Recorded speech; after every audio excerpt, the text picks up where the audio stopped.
कोही मान्छेलाई चाहिँ मलाई असर गर्यो सञ्चार माध्यममा आएको कन्टेन्टले भन्ने लाग्यो भने त्यसबारेमा चाहिँ उजुरी दिने ठाउँ छ, पर्याप्त रूपमा ठाउँ छ। त्यो भनेको चाहिँ प्रेस काउन्सिल नेपाल हो। बदमासी गर्नेहरूले होइन के छ र भोलि 5-7 जना 10 जनाको एउटा झुन्ड बनाएर एकपछि अर्को गर्दै ल त्यो मिडियाले फलानु पत्रकारले ल त हाम्रो भण्डाफोर गरोस् त।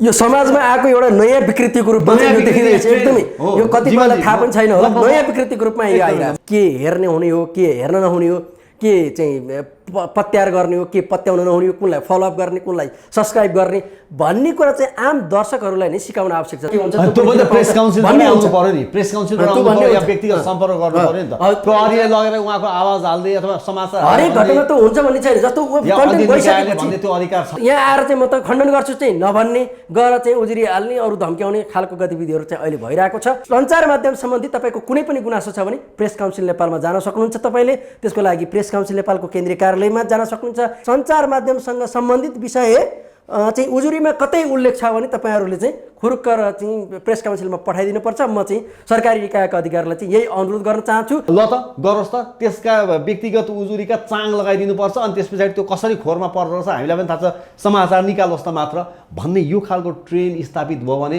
यो मुलुकमा पत्रकारिता हुन्छै हुँदैन जीवनजी।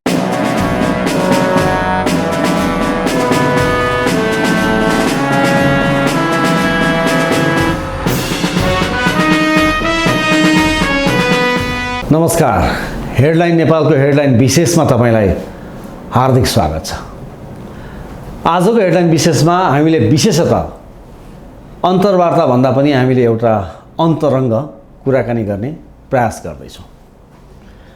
विषय के भन्दा पछिल्लो समयमा पत्रकारितामा आफ्नो करियर बनाउन चाहने, पत्रकारिता गरेर अहिले हाम्रा मुलुकमा देखिएका विसङ्गति, फोहोरी कुराहरू, बदमास फटाहारका कुराहरूलाई उजागर गर्ने, भ्रष्टाचारका कुराहरूलाई बाहिर ल्याउने, अहिले भएका जति पनि यो विसङ्गति, कुसंस्कार, कुशासन जस्ता कुराहरूलाई चाहिँ भित्रका कुराहरूलाई भण्डाफोर गर्ने र एउटा सुशासनको अवस्था ल्याउने र शान्ति, अमन, चयन र एउटा आम नागरिकले आनन्दताका साथ शान्तिपूर्ण ढङ्गबाट बाँचुन् र बाँच्नु पाउनुपर्छ। त्यो तपाईँ हाम्रो अधिकारको कुरा हो। यसमा चाहिँ पहरेदारी गर्ने भनेर जसले विशुद्ध पत्रकारिता गर्छु भनेर जसले अहिले पत्रकारितामा अगाडि बढिरहनु भएको छ, तर त्यस्ता पत्रकार साथीहरूलाई काम गर्न कतिको सजिलो छ, कतिको गाह्रो छ, अहिलेको अवस्था के छ, यो बारेमा आज हामी विशेषतः कुराकानी गर्नेछौँ, अन्तरङ्ग कुराकानी गर्नेछौँ।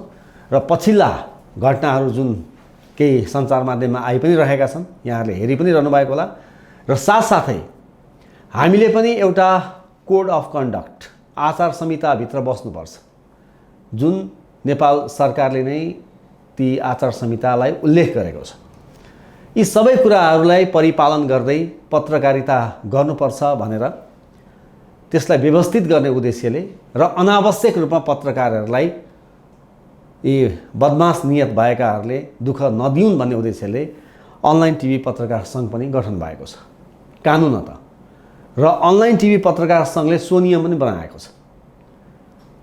यति यावत कुराहरू हुँदाहुँदै पनि यति बेला पछिल्लो समयमा कतिपय वास्तवमै राज्यले रिकगनाइज गरेको पत्रकार र समाचार सम्प्रेषण गरेकै आधारमा पनि विभिन्न निकायले आफ्नो क्षेत्र अधिकारलाई क्रस गर्ने, नाग्ने र पत्रकारहरूमाथि विभिन्न किसिमका आशंका हुने तरिकाले सुनियोजित हो कि भन्ने यो खालको आशंका हुने तरिकाले चाहिँ दुःख दिने कामहरू भइरहेको छ।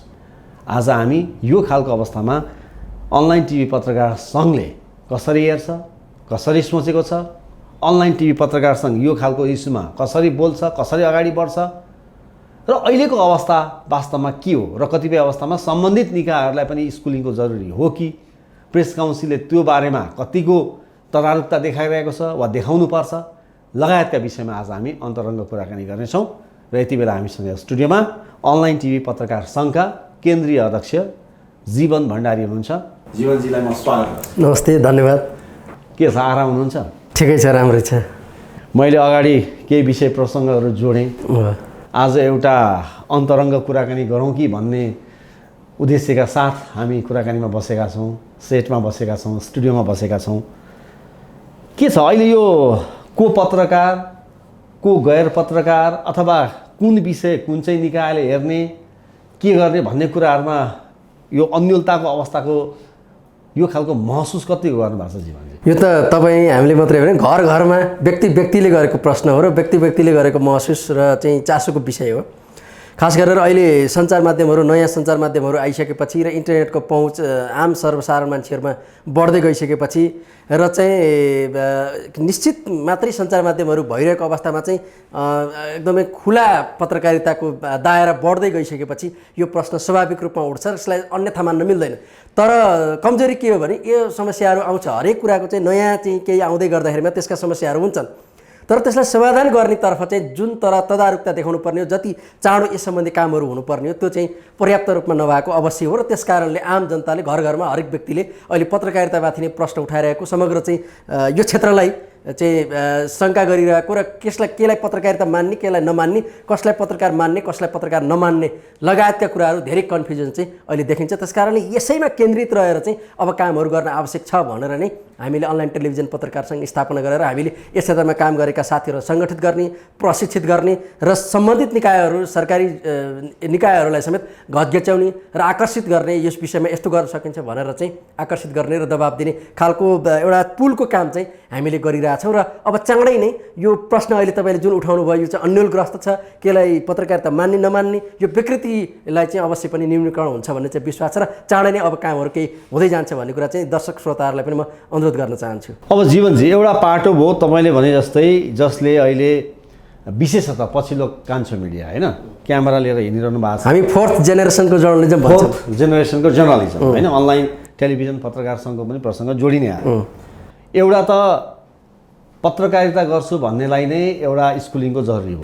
तपाईँले यसरी राज्यमा जानुहोस्, सम्बन्धित निकायमा कानुनतः आफूलाई रजिस्टर गर्नुहोस्, यो कोड अफ कन्डक्ट बोकेर बस्नुहोस् र पत्रकारिता गर्नुहोस् भनेर एउटा त्यो कुरा भयो। अब अर्को कुरा, जुन सम्बन्धित निकाय छ, के पत्रकारिता गर्छु भन्ने पत्रकारहरूलाई मात्रै स्कुलिङको जरुरी छ वा सम्बन्धित निकायहरूले पनि कन्फ्युजनले हो या नियोजित ढङ्गबाट हो अथवा के हो, त्यो त हामीलाई थाहा हुने कुरो भएन। तर सम्बन्धित निकायहरूबाट पनि अहिले जुन खालको व्यवहार भएको छ उहाँहरूलाई पनि स्कुलिङको जरुरी हो।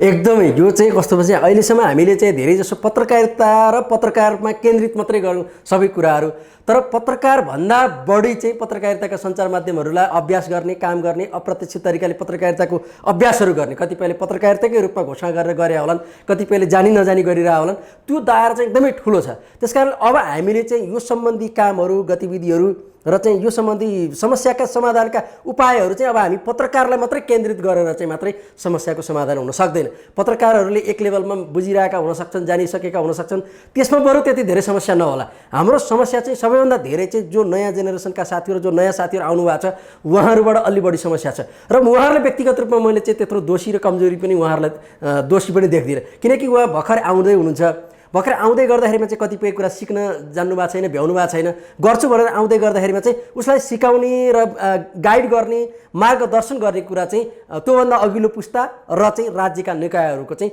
मुख्य जिम्मेवारी हुन्छ। त्यो तर्फबाट जुन उनीहरूलाई सिकाउने, गाइड गर्ने, तिमीहरूले यो गर्न हुन्छ, यो गर्न हुँदैन भनेर भन्ने कुरामा समेत अहिलेसम्म कसैले सिकाएको र त्योतर्फ इनिसिएसन लिएको देखिँदैन। मात्र के देखिन्छ, जब मैले गाली मात्रै गर्ने होइन। अब खास गरेर अब हामी स्पष्ट रूपमा भनौँ भने अब अनलाइन टेलिभिजनको क्षेत्र भन्दाखेरिमा चाहिँ हामीले सामान्यतया चाहिँ युट्युबर भनेर बुझिन्छ, युट्युब क्षेत्र, त्यसलाई चाहिँ 1 लाख लगाएर चाहिँ गाली गर्ने कुराले मात्रै समस्या समाधान हुँदैन। अधिकांशको चाहिँ सोलुसन के हो, त्यसको गाँठो कसरी फकाउने, त्यसको चाहिँ अगाडि कसरी बढाउने भन्ने कुरामा चाहिँ कसैले पनि काम गरेको देखिँदैन। खालि गाली मात्रै गर्ने, यसमा यसो भएन, यसो भएन, तर हुनुपर्ने के थियो त भन्ने बारेमा चाहिँ एकदमै थोरै मान्छेले मात्रै कुरा गरेको देखिन्छ। त्यस कारणले मैले पत्रकारिताको मात्रै कुरा गरेँ, तर यो सँगसँगै हामीले चाहिँ पाठक, दर्शक, श्रोता, जो सञ्चार माध्यमका प्रयोगकर्ता भनौँ वा उपभोक्ता भनौँ, उहाँहरूलाई अझ बढी चाहिँ यो चाहिँ सचेतनाको काम के हेर्ने हुने हो, के हेर्न नहुने हो, के चाहिँ पत्यार गर्ने हो, के पत्याउन नहुने हो, कुनलाई फलोअप गर्ने, कुनलाई सब्सक्राइब गर्ने भन्ने कुरा चाहिँ आम दर्शकहरूलाई नै सिकाउन आवश्यक छ। जस्तो हामीले चाहिँ केही वर्ष अगाडिसम्म चाहिँ हात धोएर मात्रै खाना खानुपर्छ, हात धोएर खाना खाएर भने चाहिँ पखाला लाग्छ भनेर चाहिँ हामीलाई सिकाइन्थ्यो। त्यस्तै चाहिँ अब चाहिँ पत्रकारितामा पनि कस्ता कन्टेन्टहरू हेर्दाखेरिमा चाहिँ हामीलाई राम्रो गर्छ, कस्ता कन्टेन्टहरू हेर्नु हुँदैन र कस्ता कन्टेन्टहरू हेर्नुपर्छ भन्ने कुरा पनि सिकाउन आवश्यक छ। जसरी हामीलाई चाहिँ खानेकुराले चाहिँ हाम्रो शारीरिक असर गर्छ भने यो हेर्ने र पढ्ने कुराले फेरि हाम्रो मानसिक रूपमा चाहिँ त्यसले कस्तो मान्छे बनाउने भन्ने कुरामा असर गर्छ। त्यस कारणले अस्वस्थकर कन्टेन्टहरू ग्रहण गर्ने कुरालाई पनि हामीले कसरी रोक्नुपर्छ र स्वस्थकर कन्टेन्ट के हो, अस्वस्थकर कन्टेन्ट के हो भन्ने कुरा चाहिँ मान्छेलाई छुट्याउन र सिकाउन आवश्यक छ भन्ने कुरा लाग्छ। सबैभन्दा पहिला चाहिँ आम दर्शक श्रोतासँग कुरा, अनि अघि मिडियाको कुरा, मिडियाका मान्छेसँग कुरा गरे। त्यसबाहेक अरू तपाईँले भर भन्न खोजेको चाहिँ अरू राज्यका विभिन्न निकाय र जिम्मेवार पदाधिकारीहरूलाई समेत यो बारेमा सिकाउन आवश्यक देखिन्छ। जस्तो अब धेरै मान्छेले कतिपय ठाउँमा चाहिँ युट्युबे भनेर चाहिँ त्यसै गाली गरेको देखिन्छ। अनि युट्युब भनेर कसैलाई गाली गर्दै गर्दा समग्र पत्रकारलाई गाली गरेको, पत्रकार सबै उस्तै हुन्छन् भन्ने तरिकाले भनिरहेको देखिरहेको, त्यो तरिकाले जनरलाइज गरिरहेको, सबैलाई एउटै डालोमा हालेर हेरिरहेको देखिन्छ। त्यो जिम्मेवार राज्यका निकायहरूका व्यक्तिहरूले समेत भनेको सुन्दाखेरिमा चाहिँ दुःख लाग्छ। खास गरेर युट्युबमा भइरहेका कन्टेन्ट पनि कुन पत्रकार हो, कुन पत्रकारिताभन्दा बाहिरको हो र चाहिँ युट्युबमै आएको पनि फेरि मेन स्ट्रिमका टेलिभिजनका कन्टेन्ट पनि युट्युबमै आइरहेको हुन्छ र कुन पत्रकारिताको दायराभित्र पर्छ कुन पर्दैन भनेर छुट्याएर उनीहरूलाई हेर्ने दृष्टिकोणले गर्ने व्यवहार फरक हुनुपर्छ। जबकि मेन स्ट्रिम भनिएका टेलिभिजनका कन्टेन्ट पनि त युट्युबमा आइरहेको हुन्छ, के तिनीहरूलाई पनि उही डालोमा हाल्ने? त्यस कारणले चाहिँ यो कुन चाहिँ पत्रकारिताको माध्यमभित्र पर्ने, दायराभित्र पर्ने हो, कुन चाहिँ पत्रकारिताको दायराभित्र होइन भन्ने कुरा छुट्याउने कुरामा चाहिँ यो राज्यका महत्त्वपूर्ण पदमा भएका निकायका मान्छेलाई नै समस्या देखिन्छ। त्यसभन्दा तलका अरू आम सर्वसाधारण अनपढ मान्छेहरूको विषय त अर्को फरक कुरा हो। त्यस कारणले हामीले समग्रमा के गर्नु जस्तो देखिन्छ भने यो छुट्याउन चाहिँ सिकाउनु पर्ने आवश्यकता देखिन्छ। यो पहिला 2-4वटा मिडिया हुन्थे, तिनीहरूको बारेमा कुन कुन हो भन्ने कुरा मान्छेलाई कन्ठ हुन्थ्यो सञ्चार माध्यमको। त्यस कारणले उनीहरूले चाहिँ त्यसमा यसो यसो हो भनिरहनु पर्दैन थियो। तर अहिले त घर घरमा अब अनलाइन टेलिभिजनहरू, त्यसपछि रेडियोहरूको सङ्ख्या उस्तै छ, पत्रिकाहरूको सङ्ख्या उस्तै छ। यी सबैको क्याटेगोरिज कुन पत्याउने, कुन नपत्याउने, कुन लेभलको दर्ता गरेको हेर्ने हो कि होइन, के हुन्छ। जस्तो कुनै पनि सञ्चार माध्यम हो कि होइन भनेर छुट्याउनको लागि मैले यो अवसरलाई उपयोग गरिहालेँ। जस्तो कुनै पनि सञ्चार माध्यम दर्ता भएको छ कि छैन, त्यसले पत्रकारिताको आचार संहिताहरू पालना गरेको छ कि छैन, लगायतका पत्रकारिताका मिनिमम स्ट्यान्डर्डहरू हुन्छ त्यो मापदण्ड पालना गरेको छ कि छैन भन्ने कुरा चाहिँ ख्याल गर्नुपर्छ। हामीले सामान्यतया चाहिँ छुट्याउँदाखेरिमा सञ्चार माध्यम राम्रो सञ्चार माध्यम हो कि होइन, जिम्मेवार सञ्चार माध्यम हो कि होइन भनेर छुट्याउनको लागि एउटा मात्रै सूत्र सबभन्दा पहिला त्यो कहीँ दर्ता छ कि छैन भनेर मात्रै हेरिदिनु भयो भने पनि त्यसले धेरै कुराहरू छुट्याउन सकिन्छ। तर दर्ता सर्ता छैन, त्यसको नाम ठेगाना केही छैन, जे पायो त्यही हालेको छ, अनि त्यसैको पछि लागेको छ, अनि त्यही निष्कर्ष निकालेको छ, त्यही सेयर गरेको छ, त्यहाँबाट यसले यसो भन्यो यो अनलाइनमा यस्तो आयो भन्यो, त्यसपछि अर्को मेन स्ट्रिममा जसले राम्रो गरेर मेहनत गरेर काम गरिरहेको छ त्यो मेन स्ट्रिममा काम गरिरहेको राम्रो जिम्मेवार तरिकाले काम गरिरहेकोलाई समेत अनि चाहिँ त्यही डालोमा हालेर चाहिँ गाली गर्यो हो।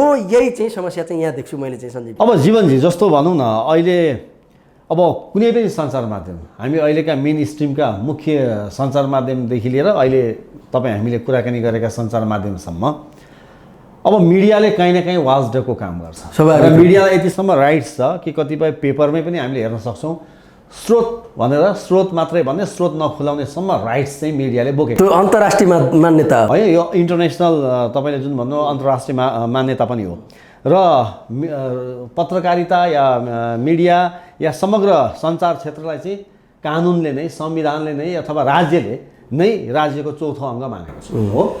तर यहाँनिर चाहिँ भनौँ न, अब हामीले समाचार प्रकाशित गर्दै जाने, प्रसारण गर्दै जाने होइन, अब जसले त्यहाँनिर जसको बारेमा समाचार आउँछ, मेरो बारेमा यसले ठिक समाचार आएन भनेर अब यी पत्रकार भनेका को हुन्, मिडिया के हुन्, यिनीहरूलाई चाहिँ हामी ठेगान लगाउँछौँ, तह लगाउँछौँ भन्दै तिनका आफन्त छेउछाउ तिनका ग्रुपका व्यक्तिहरूले चाहिँ एकपछि अर्को गर्दै त्यो पत्रकार या मिडिया हाउसलाई चाहिँ उजुरी जथाभावी रूपमा दिने। जस्तो त्यसका पनि त विधि छन्, प्रेस काउन्सिलमा गएर समाचार प्रसारण गरेको भरमा होइन, त्यस्तो चित्त बुझेन भनेदेखि त प्रेस काउन्सिलमा बगाइदा उजुरी हाल्न सकिन्छ, त्यहाँबाट प्रेस काउन्सिलले स्पष्टीकरण सोध्छ। तर यहाँ चाहिँ अब साइबरमा गइदिने, यहाँ चाहिँ कुनै एउटा प्रहरी चौकीमा गएर निवेदन दिने, त्यसरी चाहिँ हरेक समाचारमा त्यहाँसँग जोडिएका व्यक्तिहरूले यसरी उजुरी र निवेदन दिँदै गर्ने हो भने पत्रकारिता कसरी हुन्छ, पत्रकारले समाचार कसरी प्रकाशन गर्छ, अनि बुझ्नको लागि भनेर 2-4-5-7 दिनसम्म नियन्त्रणमा लिनको लागि पत्रकारलाई पनि त्यो खालको प्रयासहरू हुने। अब यसको स्कुलिङ चाहिँ कसरी गर्ने, यो चाहिँ कसरी हामीले समाधान गर्न सक्छौँ? अब पत्रकारिताको वा कुनै पनि सञ्चार माध्यमको सबैभन्दा प्रमुख काम भनेको चाहिँ खबरदारी गर्ने भन्छ। हामीले चाहिँ सामान्यतया पोजिटिभ न्युज भनेर चाहिँ हामीले सुन्दाखेरिमा चाहिँ कुरा गरिरहेको सुन्छौँ क्या। पोजिटिभ काम त पोजिटिभ तरिकाले भइरहेछ, त्यो आधारभूत दायित्व हो, स्वाभाविक हो, नर्मल हो क्या। नर्मल बारेमा चाहिँ हामीले भनिरहनु पर्दैन सञ्चार माध्यमले। जहाँ एबनर्मल हुन्छ, जहाँ चाहिँ जे हुनुपर्ने त्यो हुँदैन, अनि त्यसमा चाहिँ करेक्सन गर्नको लागि, खबरदारी गर्नको लागि त्यहाँ गल्ती भयो भनेर चाहिँ औँला उठाउने काम चाहिँ सञ्चार माध्यमले गर्ने हो। र त्यही औँला उठाउने काम हामीले गर्दै गर्दा चाहिँ हामीमाथि चाहिँ स्वाभाविक रूपमा चाहिँ जसमाथि हामी औँला उठाउँछौँ ऊ चाहिँ हामीप्रति रुष्ट हुने र हामीप्रति आक्रामक हुने कुरा चाहिँ स्वाभाविक हुन्छ। तर त्यो मान्छे कस्तो मान्छेले चाहिँ औँला उठायो, अर्थात् हामीले सञ्चार माध्यमले कसलाई औँला उठायो र उनीहरूले के आधारमा चाहिँ हामीमाथि चाहिँ प्रतिशोध साधिरहेछन् भन्ने कुरा चाहिँ अरू निकाय जो उनीहरू चाहिँ उजुरी गर्न भन्दै जान्छन्, हामी पीडित भयो भन्दै जो जान्छन्, तिनीहरूले चाहिँ त्यो निकायका मान्छेले चाहिँ बुझ्नुपर्ने विषय हो खासमा होइन। खास गरेर जस्तो अब सञ्चार माध्यमहरूले उठाएका कन्टेन्टको बारेमा वा चाहिँ त्यसको विषयमा कोही पीडित भयो, मान कहिले कहिले जान अन्जानमा चाहिँ गलत मान्छेमाथि चाहिँ के भन्छ राम्रा मान्छेमाथि नराम्रो गर्यो भनेर चाहिँ सञ्चार माध्यमले चाहिँ प्रश्न उठाएको हुनसक्छ, त्यो जानी अन्जानमा कहिले कहिले गरे हुनसक्छ। त्यस्तो हेर्नको लागि चाहिँ सञ्चार माध्यमले गरेका गल्ती, कमी, कमजोरी र चाहिँ जानी नअजानी भएका चाहिँ गल्तीहरूमाथि प्रश्न उठाउनलाई र त्यसमाथि कारबाही गर्नको लागि र त्यसमाथि करेक्सन गर्नको लागि चाहिँ राज्यले चाहिँ एउटा छुट्टै निकाय बनाएको छ, त्यो हो press council Nepal. Press council नेपालले सञ्चार माध्यममाथि भएका सञ्चार माध्यमबाट पीडितहरूको सुनवाई गर्ने निकाय भनेको चाहिँ सञ्चार माध्यमको निकाय भनेको चाहिँ प्रेस काउन्सिल हो। र प्रेस काउन्सिलले त्यो पीडितको कुरा सुन्ने र सञ्चारकर्मीको कुरा समेत सुनेर दुईटाको कुरा सुनेर को पीडित हो र चाहिँ को चाहिँ पीडक हो भन्ने कुरा छुट्याएर उसले चाहिँ कारबाही गर्ने विभिन्न चाहिँ पर्याप्त व्यवस्थाहरू छ, त्यसलाई चाहिँ विभिन्न तरिकाको दण्ड सजायका व्यवस्थाहरू धेरै कुराहरू छन्। त्यो चाहिँतिर चाहिँ नगइकन नेपालमा चाहिँ त्यो सम्बन्धी पनि ओरिएन्टेसनको अभाव देखेर के देखिन्छ भने प्रेस काउन्सिलमा जानुपर्ने, प्रेस काउन्सिलमा उजुरी हाल्न पर्ने कुरा समेत गएर चाहिँ प्रहरीकोमा जाने, सिडिओकोमा जाने, अझ भन्ने भने साइबर ब्युरोतिर जाने खालको चाहिँ समस्या धेरै देखिन्छ। अब यसमा चाहिँ त्यो दुईटा, एउटा त त्यो प्रहरी साइबर ब्युरोमा काम गर्ने सिडिओ कार्यालयमा रहेका पदाधिकारीमा पनि समस्या छ, के कुरा हामीले लिने हो, उजुरी लिने हो, के कुरा लिने होइन भन्ने कुरा पनि उहाँहरूमा समस्या देखिन्छ कतिपय। यो चाहिँ एकदम म अपिल गर्न चाहन्छु नेपाल प्रहरीदेखि लिएर राज्यको निकायहरूले समेत, यो गृह मन्त्रालयले पनि अब प्रशासन निकायहरू चाहिँ गृह मन्त्रालय अन्तर्गत पर्ने भएर गृह मन्त्रालयले पनि उहाँहरूलाई चाहिँ यो सिकाउन आवश्यक देखियो। हामी चाहिँ पछिल्ला 2-4 दिनका घटना, 2-4 अरू घटनाहरूलाई समेत हेर्दाखेरिमा चाहिँ उहाँहरूमा एकदमै यथेष्ट चाहिँ त्यो कन्फ्युजन चाहिँ उहाँहरूमा देखियो के चाहिँ उजुरी हामीले लिने हो, के उजुरी चाहिँ प्रेस काउन्सिलमा पठाउने हो भन्ने कुरामा चाहिँ कतिपय अधिकारीहरूमा चाहिँ समस्या देखियो एउटा कुरा। त्यसबाहेक अर्को चाहिँ आम पाठक, दर्शक, श्रोता र चाहिँ मिडियाबाट भिक्टिम भएका जुन हाम्रा दर्शक श्रोताहरू हुनुहुन्छ उहाँहरूमा पनि के देखियो भने चाहिँ अस्ति हाम्रो अरू घटनाहरू पनि धेरै देखियो, उहाँहरू चाहिँ प्रेस काउन्सिलमा गएर चाहिँ उजुरी हाल्न पर्ने भन्ने बारेमा चाहिँ उहाँहरूलाई चाहिँ जानकारी भएको पाइएन। यसको लागि सञ्चार मन्त्रालयले चाहिँ यो सम्बन्धी अभिमुखीकरण कार्यक्रम देशभरि चाहिँ सूचना चाहिँ प्रचार प्रसार गर्न आवश्यक देखियो कि सञ्चार माध्यममा भएका कुनै पनि सामग्रीबाट कुनै व्यक्ति पीडित भयो वा त्यस सम्बन्धी कन्फ्युजन भयो, भ्रम सिर्जना गर्यो, कोही मान्छेलाई चाहिँ मलाई असर गर्यो सञ्चार माध्यममा आएको कन्टेन्टले भन्ने लाग्यो भने त्यसबारेमा चाहिँ उजुरी दिने ठाउँ छ, पर्याप्त रूपमा ठाउँ छ। त्यो भनेको चाहिँ प्रेस काउन्सिल नेपाल हो। प्रेस काउन्सिल नेपालमा गएर उजुरी दिन सक्नुहुन्छ सञ्चार माध्यममा आएका हरेक कन्टेन्टको बारेमा भन्ने कुरा चाहिँ आम दर्शक पाठक श्रोतालाई चाहिँ सुनाउन, सिकाउन र चाहिँ अवेर गर्न, सचेत गराउन आवश्यक छ। यो कुरा चाहिँ राज्यको तर्फबाट पनि होस् र प्रेस काउन्सिल लगायतका निकायहरूले पनि सायद यो गर्नुपर्ने आवश्यक होला जस्तो लाग्छ। त्यसकारणले यो अहिले तपाईँले जे भनिरहनुमा चाहिँ यो कन्फ्युजन मान्छेहरूले चाहिँ कता के भइरहेछ भन्ने कुरामा चाहिँ मेनली चाहिँ राज्यका निकायहरूका मान्छे नै कन्फ्युज छन् र आम दर्शक पाठक श्रोतालाई पनि सञ्चार माध्यममा आएको कन्टेन्टको बारेमा चाहिँ कुनै गुनासो छ भने हामी प्रहरीकोमा जाने होइन, हामी चाहिँ प्रेस काउन्सिल जाने हो भन्ने कुरा चाहिँ सिकाउन आवश्यक छ। यहाँ चाहिँ अहिले हामीले भोगिरहेका धेरै घटना चाहिँ सञ्चार माध्यममा कुनै कन्टेन्ट प्रसारण भएको विषयलाई लिएर चाहिँ कोही मान्छे चाहिँ जिल्ला प्रशासन कार्यालय गएको छ, कोही चाहिँ साइबर ब्युरो गएको छ, कोही चाहिँ प्रहरी कार्यालय गएको छ, अनि प्रहरी कार्यालयले मजाले उजुरी दर्ता गरेको छ, त्यसबारे फोन गरेर तपाईँ कहाँ आउनुहुन्छ, यहाँ आउनुहोस्, तपाईँलाई थुन्न पर्यो भन्ने टाइपको चाहिँ पुरै धम्कीपूर्ण व्यवहार गरेको छ होइन। अनि उहाँहरूलाई चाहिँ हामीले चाहिँ गम्भीर के भन्छ अनुरोध गरेर चाहिँ हामी चाहिँ प्रेस काउन्सिल के अरे हामी चाहिँ दर्ता भएको सञ्चार माध्यम हो, दर्ता भएको सञ्चार माध्यममा आएको कन्टेन्टको बारेमा चाहिँ प्रेस काउन्सिलमा उजुरी हुन्छ, तपाईँहरूकोमा उजुरी हालेर चाहिँ तपाईँहरूले हामीलाई सोध्ने बुझ्ने होइन भनेर चाहिँ हामीले चाहिँ प्रहरीका अधिकारीहरूलाई भन्नुपर्ने यो दुर्भाग्यपूर्ण चाहिँ अवस्था देखिन्छ। प्रहरीका उच्च अधिकारी, अधिकृत स्तरकै अधिकारीहरूमा समेत यो खालको चाहिँ कन्फ्युजन देखिन्छ। म प्रहरीका अधिकारीहरूलाई पनि, उच्च स्तरका अधिकारीहरूलाई भन्छु यो बारेमा चाहिँ तपाईँहरूका सबै कर्मचारीहरूलाई, सबै प्रहरी चाहिँ जवान लेभलकादेखि प्रारम्भिक तालिमहरू हुन्छन् उहाँहरूको, त्यति बेला पनि कस्ता उजुरीहरू लिने हो। खास गरेर अब अहिले यो साइबर विषय चाहिँ अब यो इन्टरनेट यो डिजिटल मिडियाको विषय चाहिँ सञ्चार माध्यम सम्बन्धी विषय चाहिँ यो नयाँ विषय हो। स्वाभाविक रूपमा अघिल्लो पुस्ताकाले जान्नु भएन होला, आफ्नो ठाउँमा छ। तर एक चरण त सबैजनालाई फेरि पनि उहाँहरूले सिकाउन आवश्यक देखिन्छ। यसमा चाहिँ विशेष गरेर चाहिँ गृह मन्त्रालय अन्तर्गतका सबै निकायका सबै कर्मचारीहरूलाई चाहिँ यो बारेमा एकदमै चाँडो ओरिएन्टेसन गर्न आवश्यक छ। होइन भने चाहिँ हामी पत्रकारहरूले अनावश्यक रूपमा चाहिँ दुःख पाइरहने र चाहिँ कुनै पनि दर्ता नगरिकन मनलाग्दी हाल्ने एउटा चाहिँ कुनै एउटा इन्टरनेट प्लेटफर्म र हामी दर्ता भएर सञ्चार माध्यमको रूपमा काम गर्छु भनेर पत्रकारिताको आचार संहिताभित्र रहेर काम गरिरहेका सञ्चार माध्यमलाई उहीका डालोमा हालेर चाहिँ त्यो एउटाले खराब गरिरहेको हुन्छ, गल्ती गरिरहेको हुन्छ, अर्को मान्छे चाहिँ भिक्टिम हुने समस्या भइरहेको छ। त्यो काममा चाहिँ हामी अहिले दिनदिनै जसो त्यस्तै काममा जाने, गएर कुरा गर्ने, अनि त्यसमा यसो गरेर भन्ने, त्यसपछि प्रेस काउन्सिलमा गएर पनि सिकाउनु पर्ने, सुनाउनु पर्ने, अनि चाहिँ प्रहरीहरूमा पनि सिडिओ कार्यालयमा पनि गएर सुनाउनु पर्ने र आम पाठक दर्शक श्रोतालाई पनि दर्शकहरूलाई पनि यसमा तपाईँहरूले केही कन्जुसन के भन्छ अचित्त बुझेको छैन भने प्रेस काउन्सिलमा जानुहोस् है भनेर चाहिँ दिनदिनै हामीले चाहिँ भन्दै हिँड्नु पर्ने चाहिँ दुर्भाग्यपूर्ण अवस्था छ। त्यसकारणले यो कन्फ्युजन चाहिँ हटाउनको लागि चाहिँ म चाहिँ एकदम गृह मन्त्रालयले आफ्नो मातहतका कर्मचारीहरूलाई यो बारेमा तत्कालै चाहिँ ओरिएन्टेसन गर्न आवश्यक छ र साइबर ब्युरोले चाहिँ देशभरि चाहिँ यो साइबर सम्बन्धी विषयमा चाहिँ के गर्न हुन्छ, के गर्न हुँदैन र त्यसको लागि कानुनी कारबाहीहरू के छन् भन्ने बारेमा चाहिँ देशभरि चाहिँ सचेतनाको अभियान गर्न आवश्यक छ। त्यसको लागि अनलाइन टेलिभिजन पत्रकार सङ्घले कहाँ कसरी के गरेर सहयोग गर्न सक्छ त्यसको लागि चाहिँ हामी सधैँ अग्रमोर्चामा यहाँहरूलाई काँधमा काँध थापेर चाहिँ हामी अगाडि जान र चाहिँ साथ दिन चाहिँ हामी तयार छौँ। अब जीवनजी, पत्रकारको कलम बन्द गर्नु पाइँदैन, कल्पना पनि गर्न पाइँदैन, बकाइदा संविधानले दिएको राइट छ। होइन, मिडिया बन्द गर्न पाइँदैन। अब यहाँ त कस्तो हुने हो भने हेर्दाखेरि संविधानको कानुनको पालना गरे जस्तो देखिने एकातिर, अब अर्कोतिर त भोलि बदमासी गर्नेहरूले होइन के छ र भोलि 5-7 जना 10 जनाको एउटा झुन्ड बनाएर एकपछि अर्को गर्दै ल त्यो मिडियाले फलानु पत्रकारले ल त हाम्रो भण्डाफोर गरोस् त। यो समाजमा आएको एउटा नयाँ विकृतिको रूपमा देखिँदैछ। एकदमै यो कतिपयलाई थाहा पनि छैन होला, नयाँ विकृतिको रूपमा यो आइरहेको छ। जीवनजी, मैले भन्दैछु अब कुनै पनि बदमासले, कुनै पनि तस्करी गर्ने, ठगी गर्ने कुनै पनि बदमासले 8-10 जनाको झुन्ड बनाएर स्वाभाविक रूपमा त्यस्तो बनाउन सक्छ हैन, कुनै गिरोह ग्याङ त भइहाल्छ।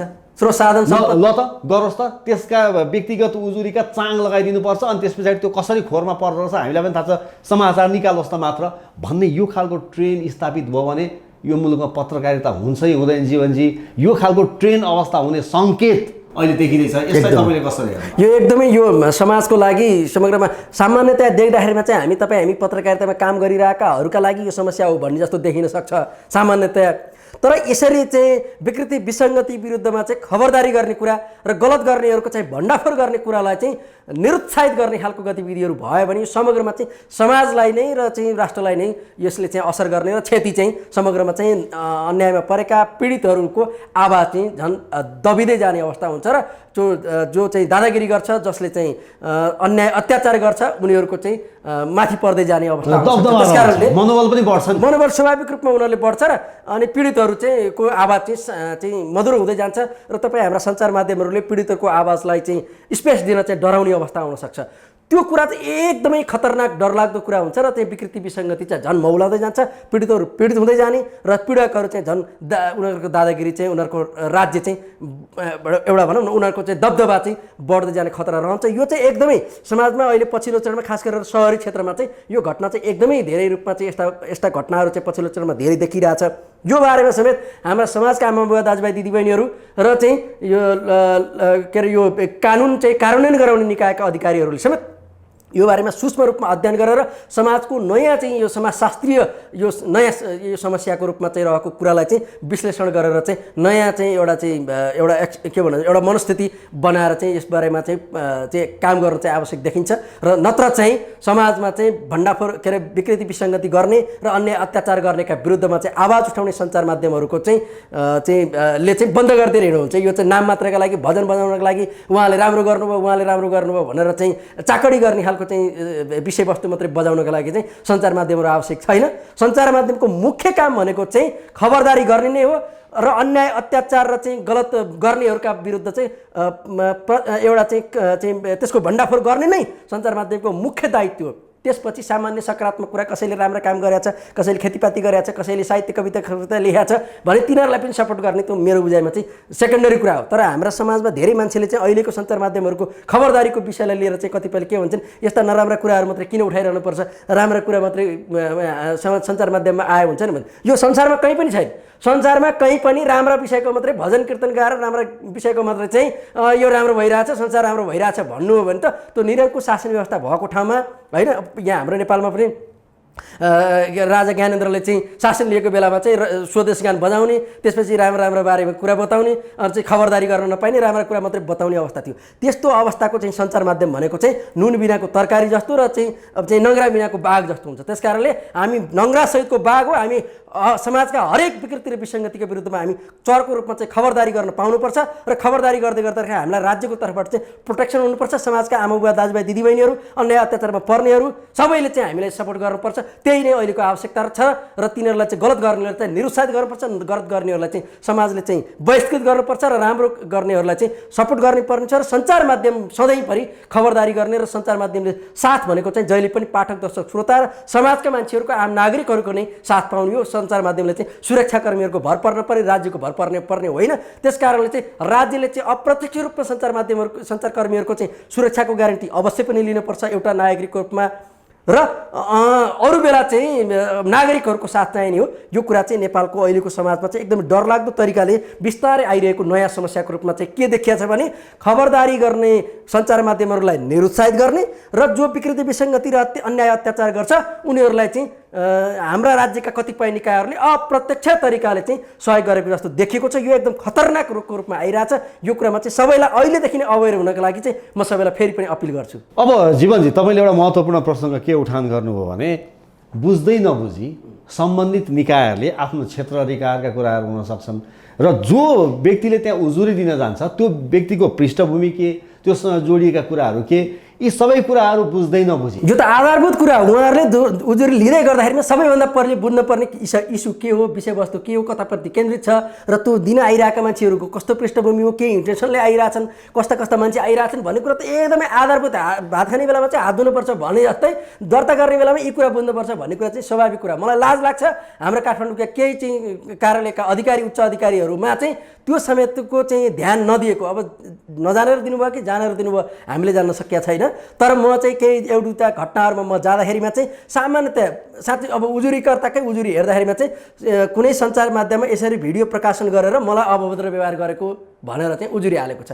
भिडियो प्रकाशन गरेर अभद्र व्यवहार गरेको भन्ने शब्द देख्ने बित्तिकै यो तपाईँको प्रेस काउन्सिल हो है भनेर पठाइदिनु पर्नेमा उहाँ ग्यार गरेछ, पत्रकारलाई दुःख दिएको छ, फोन गरेको छ, अफिसमा आएर चाहिँ के भन्छ चाहिँ निगरानी गरेको छ, बाहिर पनि निगरानी गरेको छ। यो चाहिँ एकदमै गलत र अपरिपक्व र एक किसिमले भन्ने भने चाहिँ यो राज्यको निकायका मान्छेले गर्न नसुहाउने, राज्य कतिसम्म चाहिँ असचेत छ, डेभलपमेन्ट एउटा चाहिँ यो विकासको चाहिँ गति चाहिँ कहाँ पुगिसक्यो, हाम्रा राज्यका निकायका अधिकारीहरू चाहिँ कहाँ कुन ढर्राको युगमा छन् भन्ने कुरा चाहिँ यसले देखाउँछ। त्यस कारणले सञ्चार माध्यमसँग सम्बन्धित विषय चाहिँ उजुरीमा कतै उल्लेख छ भने तपाईँहरूले चाहिँ खुरुक्क र चाहिँ प्रेस काउन्सिलमा पठाइदिनुपर्छ। म चाहिँ सरकारी निकायका अधिकारीलाई चाहिँ यही अनुरोध गर्न चाहन्छु र आम पाठक दर्शक श्रोतलाई पनि के फेरि पनि भन्न चाहन्छु भने सञ्चार माध्यम सम्बन्धी तपाईँको कुनै पनि गुनासो छ भने प्रेस काउन्सिल नेपालमा जान सक्नुहुन्छ। तपाईँले त्यसको लागि प्रेस काउन्सिल नेपालको केन्द्रीय कार्यालयमा जान सक्नुहुन्छ, इमेल मार्फत तपाईँ उजुरी हाल्न सक्नुहुन्छ, फोन गरेर चाहिँ उजुरी टिपाउन सक्नुहुन्छ। विभिन्न माध्यम छन्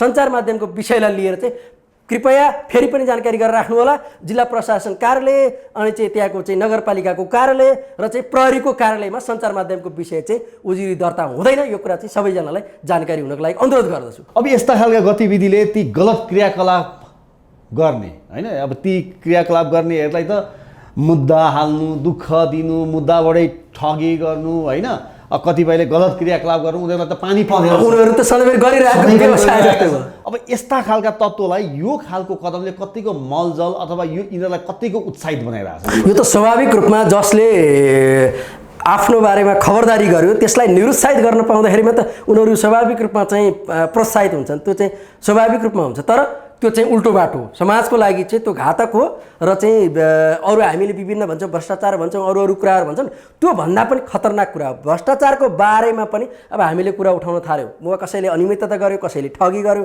कसैले विदेश पठाइदिन्छु भनेर पैसा उठाएको छ कसैले जागिर लगाइदिन्छु भनेर पैसा उठाएको छ कसैले तँलाई बिहा गर्छु भनेर पैसा उठाएको छ कसैले के भनेको छ कसैले जग्गा पास गर् अनेक नाममा चाहिँ मान्छेहरूले पैसा उठाएका छन् र चाहिँ विभिन्न तरिकाले भिक्टिम बनाएका छन् मान्छेहरूलाई ती भिक्टिम बनेका मान्छेहरूले प्रहरीमा उजुरी गर्छन् प्रहरीले सुनवाई गर्दैन कतिपय चाहिँ अब त्यस्ता गर्नेहरू चाहिँ व्यवस्थित रूपमा पहिलेदेखि गरिरहेका कारणले चाहिँ त्यो आफूले भिक्टिम गरेको हो आफूले चाहिँ पीडित गरेको हो भन्ने कुरा चाहिँ प्रमाणै नदेखिने गरी चाहिँ उस्ता गतिविधिहरू गरिरहेका हुन्छन् अब तिनीहरूले प्रमाण नभएपछि प्रहरीले चाहिँ उजुरहरू लिइदिँदैन प्रहरीले कारवाही गर्दिँदैन त्यसपछि उनीहरू आउने बाध्य भएर चाहिँ सञ्चार माध्यममा आएर चाहिँ गुनासो गर्छन् र सञ्चार माध्यममा स्वाभाविक रूपमा के भन्छ आम जनताको पाठक दर्शक श्रोताको चाहिँ पीडा उनीहरूको आवाज उनीहरूको गुनासो र उनीहरूको समस्याहरू सुनाउने र त्यसको चाहिँ सार्वजनिकीकरण गरिदिने चाहिँ माध्यम भनेको सञ्चार माध्यम हो र सञ्चार माध्यमले त्यो विषयहरू चाहिँ सार्वजनिक गरिदिइसकेपछि सरकारवालाहरूको ध्यान आकर्षित भएर उनीहरूले आवश्यक कारबाहीहरू गर्नेछन् र समाजका मान्छेहरूले त्यो सम्बन्धी विषयमा चाहिँ थप र प्रष्ट भएर त्यसपछि समाजका मान्छेहरूले पनि दबाब दिनेछन् र कारबाही प्रक्रिया अगाडि बढ्नेछ तर नेपालमा के छ यहाँ गुनासो गर्न आयो भने त्यो गुनासो गर्ने आएकालाई पनि थ्रेट गर्ने र गुनासो गर्न गएको सञ्चार माध्यमलाई पनि थ्रेट गर्ने र चाहिँ जो चाहिँ पीडकहरू भनेको छन् जसले चाहिँ पीडितहरूले चाहिँ गुनासो गरेका छन् जसको बारेमा उसैले चाहिँ फेरि अरूलाई चाहिँ थ्रेट गर्ने खालको अवस्थाहरू भइरहेछ यो चाहिँ एकदमै उल्टो भइरहेको छ गलत बाटोमा सोसाइटी गइरहेको छ त्यसकारणले सञ्चार माध्यममा आएर कसैले गुनासो गर्छ म पीडित भएँ म ठगेँ म चाहिँ अप्ठ्यारोमा परेँ भनेर भन्छ भने त्यो स्वाभाविक रूपमा उसले त्यो भन्न पाउनुपर्छ र भन्न पाउँछ र त्यो त्यस्ता सञ्चार माध्यममा त्यस्ता सामग्रीहरू सञ्चार माध्यममा प्रकाशन गर्न पाइन्छ सँगसँगै सञ्चार माध्यमले के चाहिँ गर्नुपर्छ भने ब्यालेन्स गर्नुपर्छ अर्को पक्षको जो आरोपित हो त्यो आरोपित पक्षको पनि आवाज र चाहिँ उसको चाहिँ खण्डन स्पष्टीकरण के हुन्छ प्रेस काउन्सिलमा आउनु पर्यो नि प्रेस काउन्सिलमा आउनु पर्यो या व्यक्तिगत सम्पर्क गर्नु पर्यो नि त प्रहरीले लगेर उहाँको आवाज हाल्दै अथवा समाचार हरेक घटना त हुन्छ भन्ने छैन जस्तो कन्टेन्ट गइसकेपछि त्यो अधिकार छ हो जस्तो कन्टेन्ट गइसकेपछि ल तपाईँले चाहिँ त्यो कन्टेन्ट चाहिँ गलत तरिकाले प्रसारण गर्नुभएछ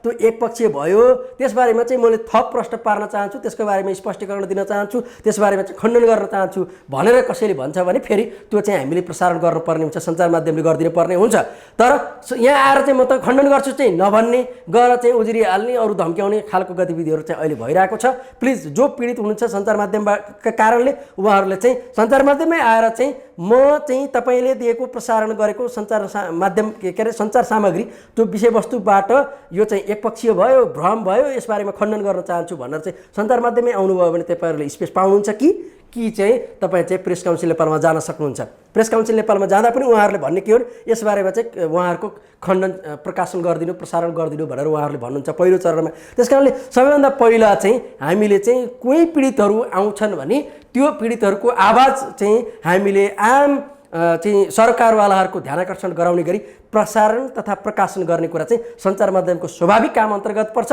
र त्यसलाई एकपक्षीय भयो भनेर चाहिँ त्यसरी भन्न पाइँदैन एकपक्षीय भयो भने आउनुहोस् फेरि तपाईँले खण्डन गर्ने अवसर त तपाईँ दिन्छौँ त्यसकारणले सञ्चार माध्यममा चाहिँ गुनासो राख्नै नपाइने म ठगेँ भनेर भन्नै नपाइने जस्तो खालको अहिले जुन खालको वातावरण सिर्जना भइरहेको छ यो एकदमै दुर्भाग्यपूर्ण भइरहेछ यसतर्फ चाहिँ सब आम चाहिँ अब चाहिँ विकृति विसङ्गति विरुद्ध चाहिँ अभियान चलाइरहनुभएका आम नागरिक अगुवाहरू अभियन्ताहरू चाहिँ त्यसै गरी चाहिँ राज्यका निकायहरू र चाहिँ समाजका टाठाबाठा सबैजनालाई चाहिँ यो विषयमा चाहिँ ध्यान आकर्षित गर्नु चाहिँ म अपिल गर्छु जो पीडित छन् पीडितहरूले आफ्नो आवाज सञ्चार माध्यम मार्फत राख्दा पनि उनीहरूको आवाज सुनवाई नहुने र उल्टै उनीहरूप्रति ब्याकफायर हुने उनीहरूप्रति नै आक्रमण थप बढ्ने चाहिँ खतरा चाहिँ अहिले घटनाक्रमहरू बढ्दै गइरहेको छ यो चिन्ताजनक अवस्थाको बारेमा म सबैजनाको ध्यान आकर्षण गराउन चाहन्छु अब जीवनजी भनेपछि उजुरी लिँदा पनि लिनेले कम्तीमा प्रमाण पनि हेर्नु पर्यो स्वाभाविक हो बिना प्रमाण एउटा ठाडो निवेदनको भरमा कुन तहको सम्म चाहिँ फलो गर्ने अथवा त्यसलाई पछ्याउने अधिकार छ कानुनमा एउटा त्यो पनि हुनु पर्यो बिना प्रमाण बिना आधार त पक्कै पनि हुँदैन होला अब यो खालको स्थिति देखियो अब अनलाइन टिभी पत्रकार सङ्घले यसको लागि के गर्छ अब अनलाइन टिभी पत्रकार सङ्घले खास गर्ने भनेको चाहिँ यस्तै कुराहरूको बारेमा चाहिँ राज्यका निकायहरू र आम दर्शक पाठक श्रोताहरूलाई घचघच्याउने र खास गरेर चाहिँ यस्ता विकृति विसङ्गति छन् समाजमा खास गरेर नयाँ मिडियाको रूपमा आइरहेका अनलाइन टेलिभिजनहरू अनलाइनहरूमा विभिन्न खालका विकृतिहरू देखिएका छन् ती विकृतिहरूको चाहिँ असरमा त्यसको चाहिँ भुक्तभोगी नहुनु होला त्यसको लागि सतर्क भएर त्यसको प्रयोग गर्नु होला सतर्कतापूर्वक त्यसको चाहिँ फलो गर्नु होला वा त्यसबाट निष्कर्ष निकाल्ने कुराहरू गर्नभन्दा अगाडि त्यो कति सत्य हो, कति आधिकारिक हो, कति विश्वसनीय हो भन्ने कुरालाई चाहिँ पहिला चाहिँ एउटा चाहिँ क्रस चेक गरेर मात्रै त्यो कन्टेन्टको माथि चाहिँ विश्वास गर्ने निष्कर्षतिर पुग्नु होला भन्ने कुरा चाहिँ हामी आह्वान गर्न चाहन्छौँ। र अहिले हामीले देखेको सबभन्दा बढी देखेको चाहिँ आम दर्शक पाठक श्रोता र सरकारका निकायहरू र चाहिँ यो सञ्चालन गर्ने साथीहरूलाई समेत यो बारेमा चाहिँ ओरिएन्टेसन गर्नुपर्ने, यो सचेतना अभियान गराउनुपर्ने, यो सम्बन्धी साक्षरता चाहिँ गर्नुपर्ने चाहिँ सबैभन्दा पहिलो आवश्यकता देखिन्छ आम रूपमा।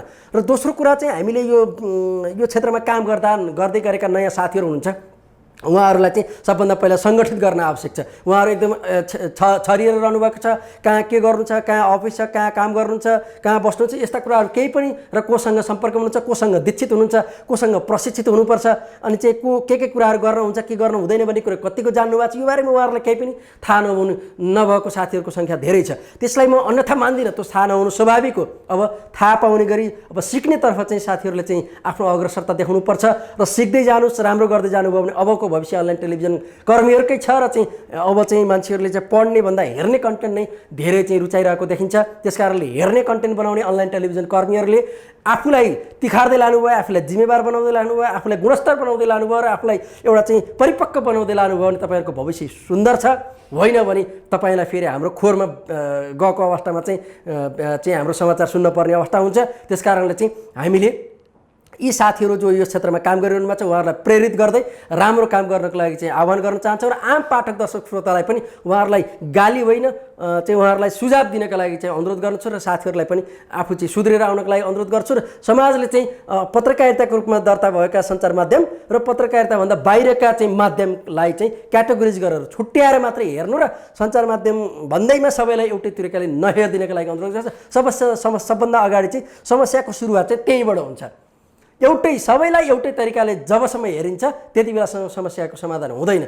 जहिले चाहिँ सञ्चार माध्यम कुन हो, सञ्चार माध्यमभन्दा बाहिरका दर्ता नभएका गैर आफ्नो तरिकाले एउटा सिटिजन रूपमा एउटा व्यक्तिले व्यक्तिगत रूपमा चाहिँ फेसबुक खोल्न सक्छ, युट्युब खोल्न सक्छ, इमेल अरू जे पनि गर्न सक्छ। त्यस्तै चाहिँ एउटा चाहिँ गर्ने कुरा अर्को पार्ट हो। त्यो कुरा एउटा व्यक्तिले व्यक्तिगत रूपमा चलाइरहेको कुरा र अनि चाहिँ सञ्चार माध्यमको रूपमा चलाएको कुरालाई चाहिँ छुट्याउन सकियो भने मात्रै यी कुराहरूको समाधानको बाटो चाहिँ एउटा गाँठो फुक्छ। र हामीले अहिले केन्द्रित गर्न खोजेको चाहिँ हामी प्रेस काउन्सिल, साइबर ब्युरो, सञ्चार मन्त्रालय चाहिँ सञ्चारकर्मी सङ्घ संस्थाहरू, त्यसै गरी यस क्षेत्रमा काम गरेका साथीहरू, यी सबैसँग चाहिँ यिनीहरूलाई चाहिँ सङ्गठित गर्ने र यो बारेमा चाहिँ ओरिएन्टेसन गर्ने र यो बारेमा यो समस्या छ, यो समस्यालाई समाधान गर्ने उपायहरूको खोजी गर्ने र समस्याको उपायहरू समाधान गर्ने उपाय यस्ता छन् भनेर चाहिँ गर्ने झकझक्याउने कुरा नै हामीले काम गरिरहेका छौँ। र हामी राज्य होइन, हामी एउटा गैर सरकारी संस्थाको रूपमा मात्रै एउटा अर्गनाइजेसन हो, एउटा सङ्गठन हो। हामीले चाहिँ खबरदारी गर्ने, राज्यलाई खबरदारी गर्ने र यता चाहिँ काम गर्ने साथीहरूलाई खबरदारी गर्ने कुरा र तिनीहरूलाई जोड्ने पुलको रूपमा चाहिँ काम गर्ने कुरा नै हाम्रो मुख्य कुरा हो। त्यसका लागि हामीले दुईटा कुरा अहिले चाहिँ उनीहरूलाई सङ्गठित गर्ने कुरा र उनीहरूलाई सुदृढीकरण गर्ने, उनीहरूले गरिरहेको कामलाई चाहिँ एउटा परिपक्व र राम्रो बनाउने कुरा, यी दुईटा कुरामा चाहिँ हामीले आफूलाई केन्द्रित गरिरहेका छौँ। र त्यो काम चाहिँ छोटो अवधिमा पनि राम्रो तरिकाले भइरहेको छ। अब चाँडै नै र सरकारको तर्फबाट र चाहिँ प्रेस काउन्सिल, साइबर ब्युरो लगायतले चाहिँ यस सम्बन्धी थप कामहरू गर्नेछन् भन्ने हामीलाई अपेक्षा छ। हामीले साइबर ब्युरो र प्रेस काउन्सिल नै हाम्रो बढी कार्यक्षेत्र जस्तो लाग्छ र त्यसमा पनि प्रेस काउन्सिल चाहिँ हाम्रो अझ बढी हाम्रो चाहिँ सम्बन्धित निकाय हो। उहाँहरूसँग खबरदारी गर्ने, उहाँहरूलाई यसमा यसो छ है भनेर भनिरहने, उहाँहरूलाई घचघच्याउने र उहाँहरूलाई चाहिँ यस सम्बन्धी इस्युमा चाहिँ काम गर्नको लागि चाहिँ हामीले प्रेरित गर्ने वा चाहिँ ध्यानाकर्षण गराइरहने काम चाहिँ हामीले पटक पटक गरेका छौँ र सायद चाँडै नै यस सम्बन्धी रिजल्ट आउँछ भन्ने अपेक्षा गर्न सकिन्छ। र यो विकृति चाहिँ अब धेरै समय रहनु हुँदैन। धेरै समय रह्यो भने धेरै यो बाढी आए जसरी बाढीलाई चाहिँ हामीले यत्तिकै छोडिदियौँ भने बस्तीमा जान्छ र बस्ती सखाप पार्छ। तर त्यही बाढीलाई चाहिँ एउटा चाहिँ व्यवस्थित गरेर कुलोको रूपमा लिएर गएर खेततिर राख्न सक्यो भने त्यसले खेती बालीलाई चाहिँ राम्रो गर्न सक्छ भने जस्तै यो अनलाइन टेलिभिजन समग्र चाहिँ न्यू मिडियाको एउटा बाढीको रूपमा आइरहेको छ। अहिले यो बाढीलाई हामीले व्यवस्थित नगर्दाखेरिमा चाहिँ घर घरमा छिरेको छ। यसले घर घरमा चाहिँ व्यक्तिलाई चाहिँ प्रदूषित गरेको छ, व्यक्तिलाई बिगारेको छ, घर घर बिगारेको छ भने यसलाई राम्रो तरिकाले लान सक्यो भने नेपालमा सचेतनाको अभियान चलाउने कुरामा मान्छेलाई प्रशिक्षित गर्ने कुरामा, अवेर गर्ने कुरामा र चाहिँ राम्रा कुरा सिकाउने कुरामा चाहिँ तपाईँको चाहिँ तरकारी बनाउने, अचार बनाउनेदेखि लिएर चाहिँ खेतीपाती गर्नेदेखि लिएर चाहिँ तपाईँको ल्यापटप कम्प्युटर बनाउनेसम्मका कुराहरू सिकाउने कुरामा चाहिँ हाम्रा अनलाइन टेलिभिजन कर्मीहरूको ठुलो योगदान छ। अहिले हरेक कुरालाई मान्छेलाई केही कुरा चाहियो भने युट्युबमा गएर खोजौँ भनेर चाहिँ मान्छेले भन्नुपर्ने स्थिति छ। त्यो कुरातर्फ नेपालको चाहिँ अनलाइन टेलिभिजन क्षेत्रलाई पनि त्यतातिर डोर्याउन आवश्यक छ। विदेशमा त्यो खालको अभ्यास देखिन्छ, तर नेपालमा चाहिँ हामी त्यसलाई व्यवस्थित गर्ने कुरामा चाहिँ हामी सुरुदेखि नै लाग्न सकेको भए बिस्तारै त्यो ट्र्याक त्यतातिर जान्थ्यो। तर हामी सुरुमा मुख दर्शक भएर राज्य बसिदिँदाखेरिमा चाहिँ त्यो चाहिँ यो अनलाइन टेलिभिजन खास गरेर इन्टरनेटको नयाँ सञ्चार माध्यमको विषय चाहिँ अहिले भेल बनेर चाहिँ अहिले बस्तीहरूमा छिरेको छ। त्यो बस्तीमा छिरेको भेललाई चाहिँ अब बिस्तारै व्यवस्थित गरेर चाहिँ एउटा चाहिँ कुलोमा लगेर कुलोबाट चाहिँ खेतीपाती गरेर समाजलाई चाहिँ एउटा राम्रो हराभरा गराउने कुरामा चाहिँ उपयोग गर्नुपर्छ, सदुपयोग गर्नुपर्छ भन्ने कुराको लागि सबैजनाले आफ्नो तर्फबाट चाहिँ भूमिका खेलिदिनको लागि चाहिँ म अनुरोध गर्न चाहन्छु। र अनलाइन टेलिभिजन पत्रकार सङ्घले चाहिँ यो कुराको लागि इनिसिएसन गरिरहेछ, काम गरिरहेछ र यो कुराको नेतृत्व गर्न र चाहिँ यो कुरामा सधैँभरि खटिरहन चाहिँ तयार छ भन्ने जानकारी गराउँछु। हुन्छ जीवनजी, तपाईँसँग आज हामी बसेर एउटा अन्तरङ्ग कुराकानी भयो। वास्तवमा कानुनी रूपमा जहाँ जसरी रजिस्टर हुनुपर्ने त्यति भइसकेपछि आर्थिक रूपमा कुनै मिडियाले ठुलो कारोबार गर्लान्, आर्थिक रूपमा कुनै मिडियाले सानो कारोबार गर्लान्, होइन? रकमको अन्तर त होला, तर कानुन भनेको त सबैलाई बराबरी हुन्छ। धनी व्यक्तिलाई र गरिब व्यक्तिलाई लाग्ने कानुन एउटै भए जस्तै ठुलो सञ्चार माध्यमलाई र सानो सञ्चार माध्यमलाई लाग्ने कानुन पनि एउटै हो। तर नेपालमा चाहिँ ठुलो सञ्चार माध्यमलाई कानुन अर्को, हामी साना सञ्चार माध्यमलाई कानुन अर्को जस्तो खालको व्यवहार चाहिँ राज्यकै निकायबाट भइरहेको देख्दाखेरि चाहिँ दुःख लागेको छ। त्यस कारणले हामी समान सञ्चार माध्यम हो, हामी के जिम्मेवारी चाहिँ निर्वाह गर्नुपर्ने हो, के कुरा चाहिँ कार्यान्वयन राज्यको कुन कानुन मान्नुपर्ने हो, हामी त्यसका लागि प्रतिबद्ध छौँ। तर हामीलाई हेर्ने दृष्टिकोण चाहिँ नराम्रो नगरियोस्, हामीलाई पनि जिम्मेवार तरिकाले हेरियोस् र हामी पनि जिम्मेवार हुन्छौँ भन्ने कुरा चाहिँ हाम्रा अहिलेका यस क्षेत्रमा लागेका साथीहरूको अधिकांश साथीहरूको चाहिँ भनाइ यही नै छ। ठिक छ जीवनजी, आज एउटा कुराकानी भयो, होइन? अहिलेको समग्र जुन समस्याहरू छ र वास्तवमा यो समस्या बढ्दै गयो भनेदेखि यसले समाजलाई भोलि कहाँ पुर्याउँछ र यी गलत धन्दामा लाग्नेहरू भोलि हाबी भए भने सिधा सोझा असल भलामी पीडित मान्छेहरूले कसरी बाँच्नै गाह्रो हुन्छ नि त। अब एकातिर पीडितहरूको आवाज उनीहरूले न्याय कानुनबाट पनि नपाउने, अर्कोतर्फ चाहिँ मिडियातिर जाँदाखेरि मिडियालाई पनि धाकधम्की र विभिन्न किसिमका कानुनी बाटाहरू खोजेर, भएका बाटा नभएका बाटाहरू खोजेर चाहिँ दुःख दिएर ह्यारेसमेन्ट गर्ने खालको स्थिति भनेको त यो त असाध्यै ठुलो खतरनाक कुरा भयो हाम्रो यो अहिलेको सिस्टमको लागि, अहिलेको यो राज्यको लागि, समग्र आम 3 करोड नेपालीको लागि नै खतरनाक कुरा हो। यो उल्टो बाटो भन्नुभयो तपाईँले, उल्टो बाटोमा हिँड्नु हुँदैन। भनिन्छ नि एउटा कागती रोपे कागती नै फल्छ, सुन्तला रोप्यो भने सुन्तला नै फल्छ। त्यसले गर्दाखेरि सुन्तला रोप्ने कोसिस गरौँ। आजको हाम्रो यो अन्तरङ्ग यहीँ टुङ्ग्याउँ होला। हाम्रो स्टुडियोमा आउनुभयो जीवनजी, तपाईँलाई धेरै धेरै धन्यवाद। हस्, धन्यवाद। र दर्शक श्रोताहरूलाई पनि धेरै धेरै धन्यवाद। नमस्कार। नमस्कार।